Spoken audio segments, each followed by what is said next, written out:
In the small town of Maplewood, where everyone knew each other, lived a father, Bob, and his son, Timmy. Bob was known for his impulsive decisions. His ideas, though always well-intentioned, often went hilariously wrong. Timmy, taking after his father, was an innocent boy full of boundless energy and an unyielding curiosity about the world.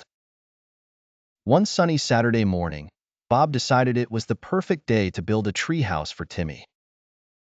He grabbed some old wood from the shed, along with a rusty hammer and some mismatched nails. Timmy, excited beyond words, followed his father to the big, old oak tree in their backyard. "We don't need a plan, Timmy," Bob declared confidently. "We'll figure it out as we go." The two started working amidst laughter and a few minor mishaps like a hammer to the thumb and nails bent out of shape. By midday, the structure started taking form, sort of. The treehouse was lopsided, leaning dangerously to one side. "It has character," Bob exclaimed proudly. Timmy, trusting his father's judgment, beamed with pride. Encouraged by their progress, they decided it was time to test their creation. Climbing the wobbly ladder, they settled inside.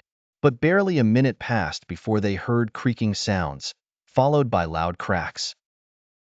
Bob and Timmy barely had time to exchange nervous glances before the treehouse gave way, sending both plummeting to the ground into a pile of broken wood.